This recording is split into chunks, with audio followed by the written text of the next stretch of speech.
You're listening to the CyberWire Network, powered by N2K.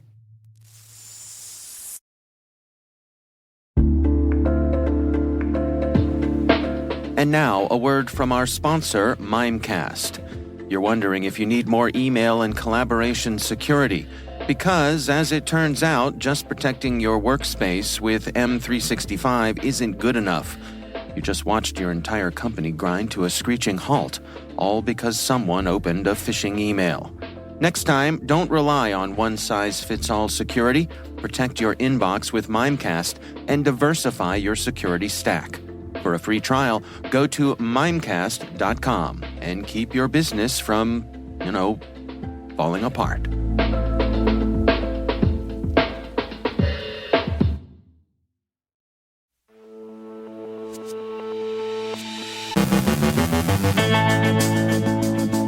China's Volt Typhoon snoops into U.S. infrastructure with special attention paid to Guam.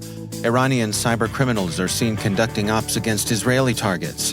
A new gang uses recycled ransomware. A persistent Brazilian campaign targets Portuguese financial institutions. A new botnet targets the gaming industry.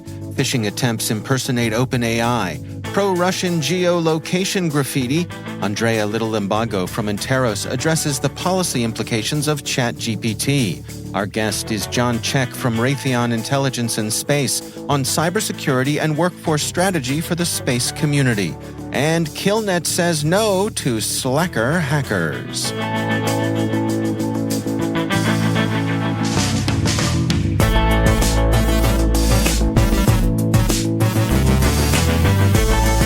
I'm Dave Bittner with your CyberWire Intel briefing for Thursday, May 25th, 2023.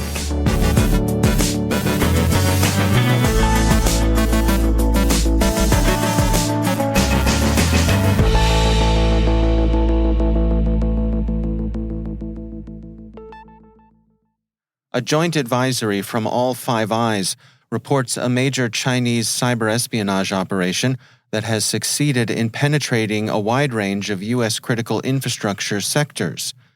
Microsoft, in its own report on Volt Typhoon, as the threat actor is being called, says the group has been active since at least the middle of 2021. The targets of the spying have included a slew of sectors, including communications, manufacturing, transportation, government, IT, and education, among others. Microsoft writes that the threat actor intends to lie low and conduct cyber espionage for as long as they can. It does this, the Five Eyes stress, by carefully living off the land, exploiting existing legitimate administrative tools and privileges in its targets. Much of Volt Typhoon's activity has been directed against Guam, a U.S. territory in the Western Pacific that plays host to important U.S. military bases. Those bases would be important to any U.S. intervention on behalf of Taiwan, should China decide to take a page from Russia's geopolitical playbook and invade what it regards as a renegade province. For its part, China dismisses the reports as American disinformation and denies its involvement in any activity the Five Eyes and Microsoft associate with Volt Typhoon. Two Iranian threat actors have been observed targeting Israeli organizations. The first, Agrius, has been observed conducting ransomware attacks against Israeli entities, Checkpoint reports. What appears to be destructive ransomware attacks are actually masking influence operations, the researchers suggest. The APT group, now calling both itself and its newest ransomware strain Moneybird, has been seen in recent attacks deploying their new C++ ransomware. While the researchers did not elaborate on what organizations were victimized, the record writes the techniques reflect that of Agrius. Public-facing web servers were the initial point of compromise, which, when entered, allowed for reconnaissance and data stealing, as the hackers were able to move laterally within networks. Information Security Buzz reports that another Iranian threat group is attacking Israeli shipping and logistics companies to lift customers' data. Israeli cyber firm ClearSky says with low confidence that this may be the work of Tortoiseshell, also known as TA-456 and Imperial Kitten. At least 8 websites were targeted in the campaign, including SNY Cargo, logistics company Depolog, and restaurant equipment supplier SZM. AI Monitor says what the firm calls a watering hole attack, or an attack infecting the website of a specific group, has also victimized some organizations in the financial services industry. The majority of websites, as of mid-April, had been purged of the malicious code. A new ransomware operation calling itself Booty has been discovered by researchers at Symantec. The tool uses variants of Lockbit and Babuk ransomware, as well as a custom info stealer which is able to search for and archive specific file types. The researchers were unable to attribute this new campaign, which has been found to target both Linux and Windows machines, to any known threat actors, and so have dubbed the associated group Blacktail. Sentinel Labs released a report today regarding a campaign that they've observed targeting over 30 Portuguese financial institutions. Researchers assess with high confidence that this campaign is being conducted by a Brazilian threat group, who they've referred to as Operation Magalhães. Sentinel Labs writes that this conclusion is further supported by the presence of Brazilian Portuguese language usage within the infrastructure and malware. The threat group's infrastructure shows features that differentiate it from other campaigns. One unique aspect was the existence of two simultaneous peeping title variants on the same infected machine. The operation also uses Russian Internet as a Service provider TimeWeb Cloud, which researchers say is known for its lenient anti-abuse policies. The operation uses multiple infection vectors, such as phishing emails, malicious websites advertising fake installers of popular software, and social engineering. Akamai detailed the activities of a new botnet by the name of Dark Frost, observed targeting the gaming industry. The Dark Frost botnet consists of a conglomeration of stolen code from other botnets, particularly Mirai, Gafgit, and Qbot. The threat actor seems driven, at least in part, by a need for attention, as they've been observed on social media channels not only admitting to their illicit botnet creation and use, but have shared live recordings of their attacks. The botnet has launched DDoS attacks against not only gaming companies, but those that are gaming company adjacent, game server hosting companies, online streamers, and various other members of the community.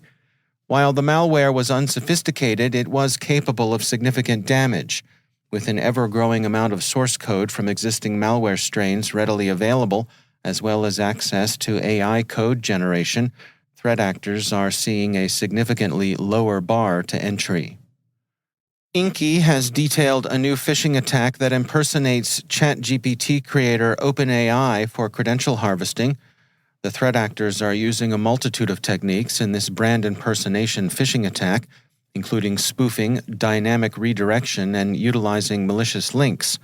They falsify an email to appear to be from OpenAI that the researchers say looks nearly identical to the one users receive when they sign up for a new ChatGPT OpenAI account. The hackers spoof the email address to appear to come from the IT department of the receiver. They swap out the safe link in the legitimate email for a malicious link that asks for a user's credentials. If they're entered, then they're stolen. The UK's Ministry of Defence this morning pointed out a geolocation spoofing stunt.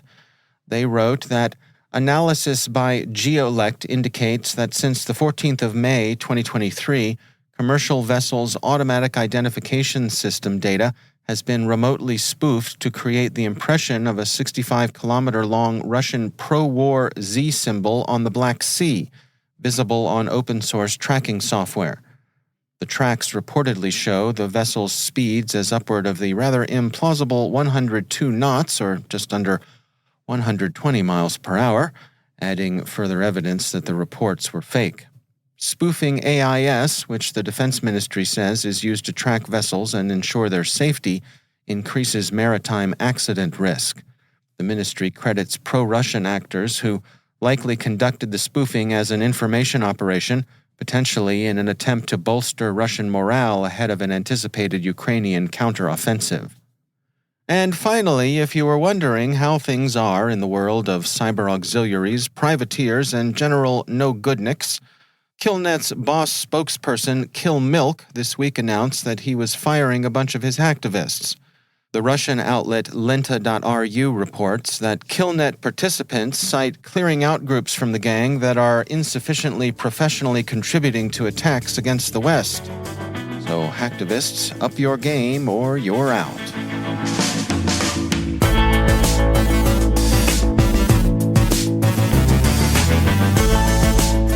Coming up after the break, Andrea Little Limbago from Interos addresses the policy implications of ChatGPT.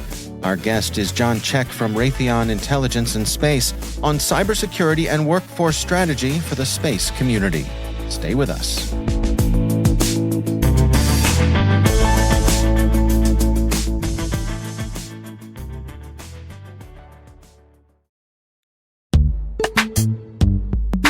And now, a word from our sponsor, SpyCloud, the cybercrime analytics leader. SpyCloud disrupts cybercrime by telling you what criminals know about your business and your customers, so you can take action to prevent ransomware, account takeover, and online fraud. SpyCloud constantly recaptures and analyzes new data from the criminal underground, including credentials, cookies, and PII siphoned from malware-infected devices. With knowledge of the specific data criminals have in hand from InfoStealer malware on managed and unmanaged devices, security teams can respond with a more efficient and effective process called post-infection remediation. Get SpyCloud's post-infection remediation guide outlining the 7 steps for preventing a malware infection from becoming a full-blown ransomware incident. Visit spycloud.com/cyberwire. That's spycloud.com/cyberwire. And we thank SpyCloud for sponsoring our show.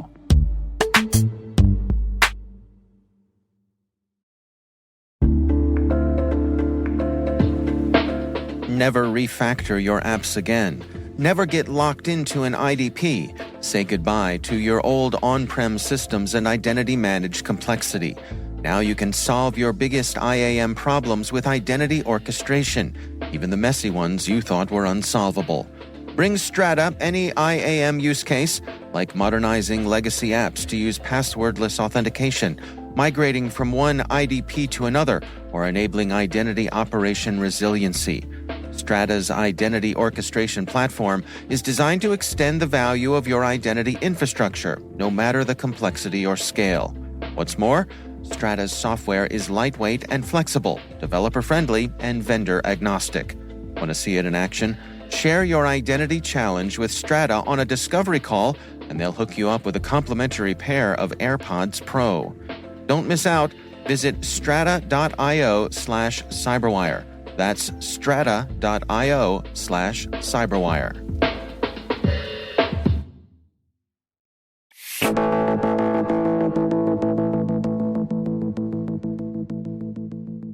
Jon Check is Executive Director of Cyber Protection Solutions at Raytheon Intelligence Space. In collaboration with my N2K colleagues on the T-Minus podcast, I caught up with him at the RSA conference for insights on cybersecurity and workforce strategy for the space community. Can you give us some insights as to what the situation is on the ground? I mean, I know we talk over on the cybersecurity side about that there are skills gaps, that there's challenges in hiring people. Is it pretty much the same in space? Yes, I would say in space, the same rules apply, right? But there's the skills gap, it's lack of diversity, right? Something that we also need to address because, I mean, space has Earth's problems. It's all the same thing. I love it. Right? Just in a different level of the atmosphere. Right. Even when we build that moon base, it'll be the same. Just a little, it'll be all the same rules and problems will apply to the moon, I'm sure. So how are you and your colleagues at Raytheon coming at that to try to narrow those gaps? Well, one of the key things is making sure that there's context. So to solve any problem, you really need to have the people that are deep into cyber, that are here to do all the right things around that, which would be implementing the zero trust pillars, ensuring that you're doing all the things to secure an environment, but also marrying them up with people with deep space knowledge, people that understand how satellites work, how the communications work between ground stations and those things floating above us, and how do they talk between them? And so you put those two contexts together. You just can't just have ultimately cyber is a team sport. And that requires all players to be engaged and helping each other fill the gaps that they don't have in knowledge. And that's one of the critical learnings we have within Raytheon is we have a part of our business that does offensive cyber. So we've developed something we call Raytheon Offensive Labs, where we teach our defenders to think like an attacker, which means that's a totally different mindset you approach a problem to versus one of the gaps we have in traditional learning. I'll say in traditional colleges and universities, they do great work, but they don't teach offensive cyber. Programs, that's typically learned by somebody that has an interest in cyber, and they're doing that in a cyber defense competition where they're defending against a red team that's trying to attack their fictitious network for supporting a company, or a CTF, or one of those other aspects to where you get more of the flavor of, okay, the greatest thing ever, my most enjoyable experiences in cyber are after you do an exercise like that and the red teamers are out briefing the teams that they were attacking. And the conversations are the best because they're like, oh yeah, when you typed in that 100-character password and it took you 30 seconds to do that, we'd already seen it, cut and paste it, and we're owning everything you had at that point. Wow. So it's a great dialogue because that person's not even thinking. They're thinking, I'm being super secure because I'm doing a 100-character password. Right. And taking the time. Meanwhile, the attacker's like, yeah, I could see you doing it the whole time. I was just cutting and pasting and putting it where I needed to go next in your network. So it's great. Those are learnings that have to continue, and I think space will exactly the same rules apply, and that's what we're really focused on, is how do we marry okay, here's what attackers would do in space, what does it look like in a cyber vector, and how do we ensure that the defenders understand what that looks like? And in a situation like that, to see it be able to be done in a collaborative way, there's an adversarial element to it, but at the end of the day, in that particular case, everybody's on the same team. 100%, and it really is. I mean, people look forward to that. That's like one of the highlights, because that's when you truly get the learnings of when you were doing all. And over time, one of the things we participate in is the National Collegiate Cyber Defense Competition, which is in its 18th year this year. And so there's absolutely been the maturity level of the teams that come to participate each year from the colleges and universities has greatly improved. Right? They've clearly learned and are way more advanced than they were when the competition started. When it comes to the security of satellites, for example, in a previous life, I worked in the television industry back in the 90s, and I remember talking to my friends in Master Control who were responsible for the uplinks and things like that, and I remember, they would use phrases like, let's light this candle, and things like that, right? But I also remember asking them, how are we ensuring that we're not stepping on each other's signals? What keeps someone from, lighting up an uplink and just stomping on someone else's signal? And the response I got over and over again was, well, we're gentlemen. We would not do that. I suspect we're probably not 100% in that mode anymore with the dependence on satellites that we have now, the global arena, and the having adversaries out there. Is that an accurate view from my point of view? I would say, without a doubt, people, and I'm not going to say would become complacent, but certainly, okay, great, that communication you have from the ground to the satellite is encrypted. Okay, but once that satellite's up there, what are all the sensors it has that can receive input? Yeah. How are other outside entities trying to, breach your security through those other sensors and other vectors, even outside of just what the communications link is? I don't think, satellite manufacturers have the same challenges that everybody else does. There's a lot of times when people release products, there are other features like microphones or RF capabilities that are turned off, but it's still out there. It still has a capability. So if an attacker knows a feature that's on something, they just upload the driver, start taking advantage of it, move laterally within that platform. Yeah. So it's really something you have to think about. It's not just the straightforward attack vectors. When you think like an attacker, okay, what comprises this? What are all the different components? How do I test each component to figure out what is the way I would be compromised? And as a defender, that's exactly the things we need to make sure we're locked down. If you really don't need a certain sensor on a satellite, don't put it up there and shoot it up in space with it on. Well, I was thinking, along those lines that, I imagine the conversation when someone walks into their boss's office and says, boss, I accidentally bricked the router. That's a different conversation than, boss, I accidentally bricked the satellite. Right. Because you can't just swap out something that's in geosynchronous orbit. Well, it's interesting because I mean, from my perspective, I feel like clearly at the terrestrial level, OT systems and space, they share a lot of the same challenges, right? OT systems, a lot have been around a long years. There's a lot of satellites that were launched a long time ago when cybersecurity wasn't a concern. Right. So you get that whole aspect of it. The satellites can't be, you don't take them down for downtime, right? Yeah. To swap out parts. I mean, in the OT systems, it runs. Right. And you do not mess with it. You're changing the oil while the engine is running. So there's certain aspects. I mean, obviously you can get physical access to some OT systems. Well, we don't have a space shuttle anymore. Right. Yeah, that's really, if you think about it, there's definitely some similarities. So one of the things I'm more focused on currently is how do you treat some of those same challenges? Because, like a smart person once told me, everybody's a unique snowflake, but human behaviors are all the same. And with cybersecurity, space is a unique environment, but all the cybersecurity challenges, opportunities exist the same there as they do here on Earth. As you head back after a conference like this, what sort of things are on your mind? Do you find yourself energized, a little overwhelmed? What are you going to bring back to your team and your colleagues? Well, I'm a continuous reframer. So I'm always a glass is almost always full type of person. I'm there to solve the challenges that come up. I'm not there to worry about them. That doesn't help anything.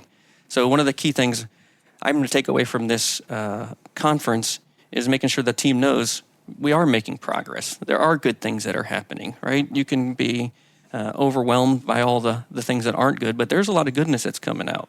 There's a lot better collaboration. There's starting to be true information sharing, not just for the purpose of, hey, here's my information, but people are taking action related to it.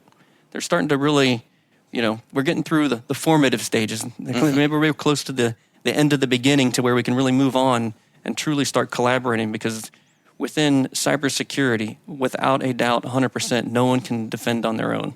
Unless you have an environment that you've cultivated over time, which starts with ensuring that you are doing everything you can to persist the fight as long as we can. So from my perspective, if somebody on my team finds another job at another company, I'm thrilled. I'm so totally supportive, because that means there's another friend of mine out there that I can call that will get new experiences that I will probably rely on, or they'll rely on me at some point in the future to figure out and solve some tough problems.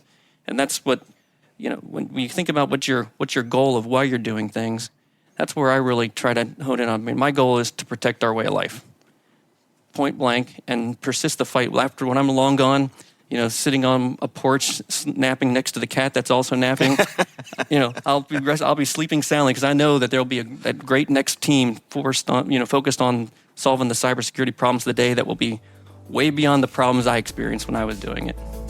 That's Jon Check from Raytheon Intelligence Space. You can hear more of my conversation with him on today's T-Minus Daily Space Intel Briefing.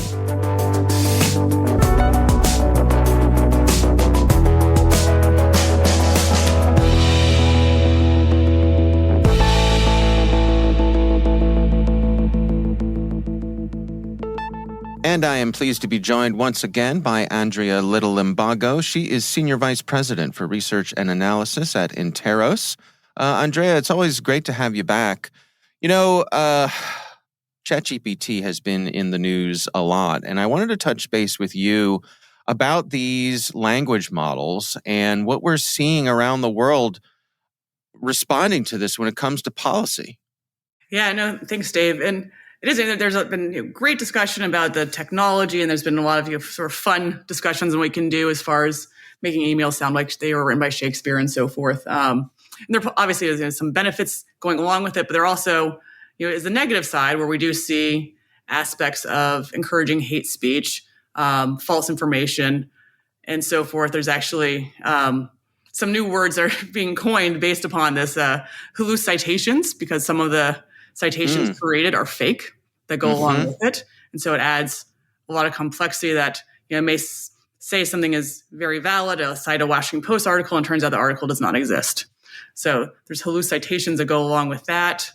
There's algorithmic disgorgement, which goes along with what to the point on the policy side, it's the penalty that the FTC can now wield against companies.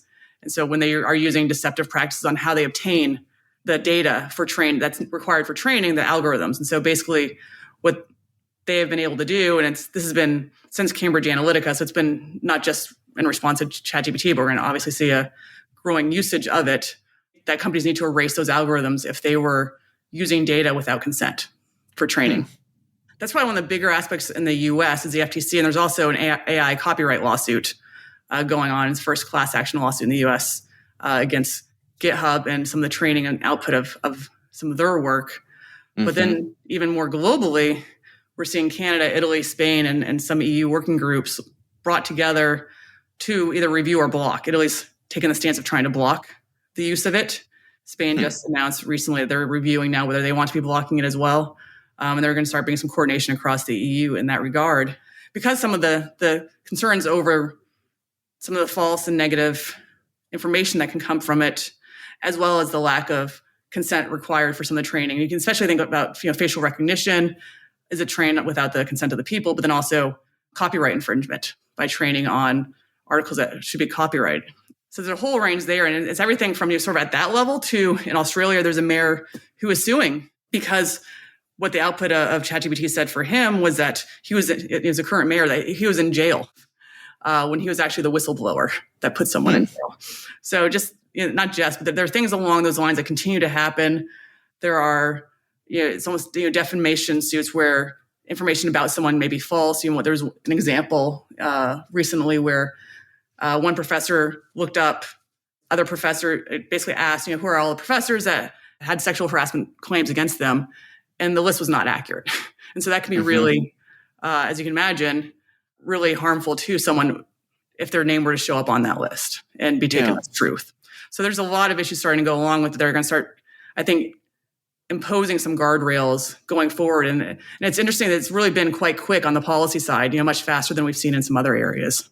Why do you suppose it's been so quick? Is it just, is it the amount of attention that it's gotten?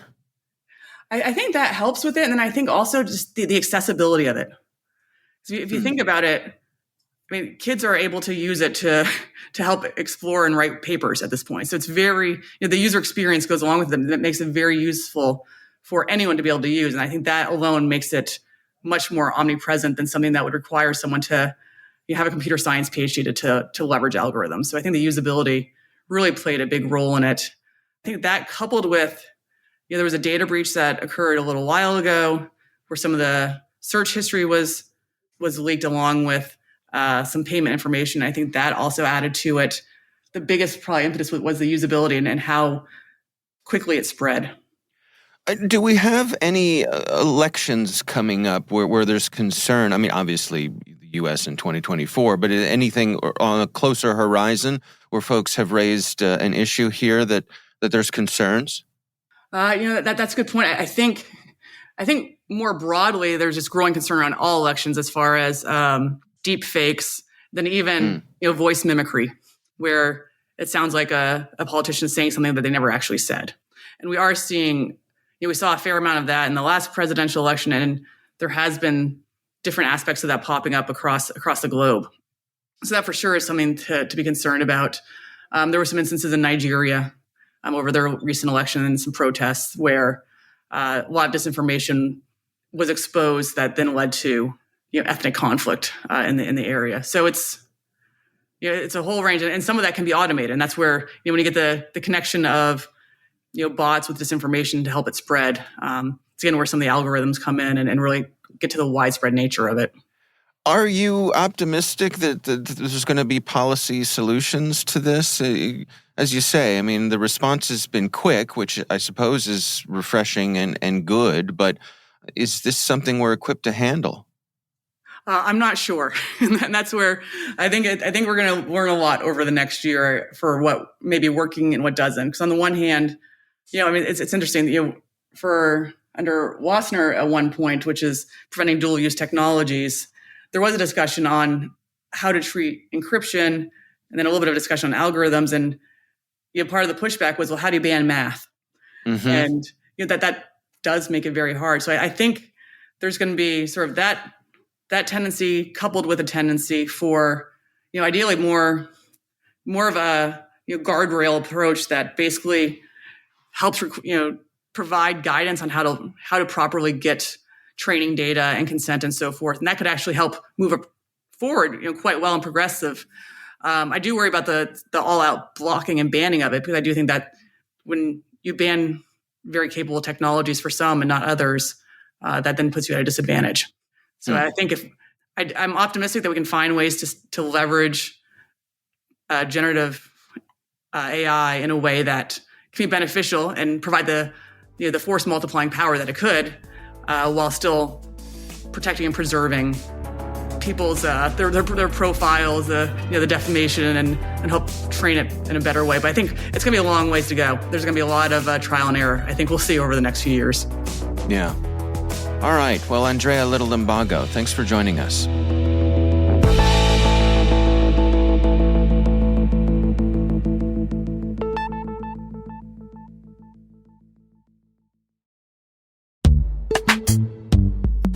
And now, a word from our sponsor, Halcyon.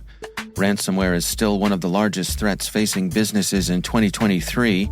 The Halcyon platform was built to stop it through a multi-layered protection approach featuring full encryption key capture, automated decryption, and the ability to prevent other security tools on the endpoint from being unhooked.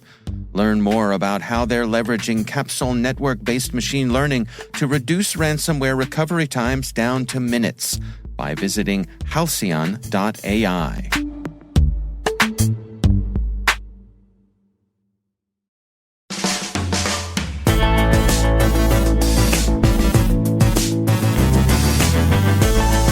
And that's the CyberWire. For links to all of today's stories, check out our daily briefing at thecyberwire.com.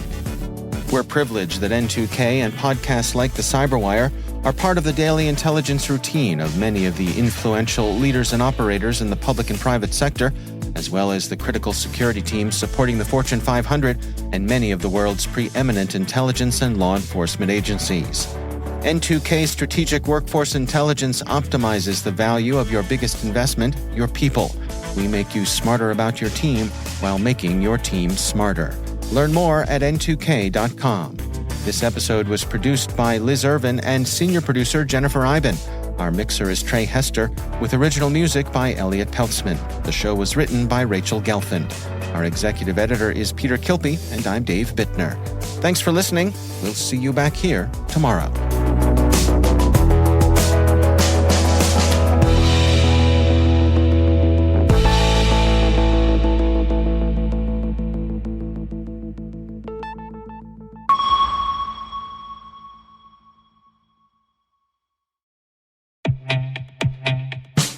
Tired of cybersecurity mega conferences?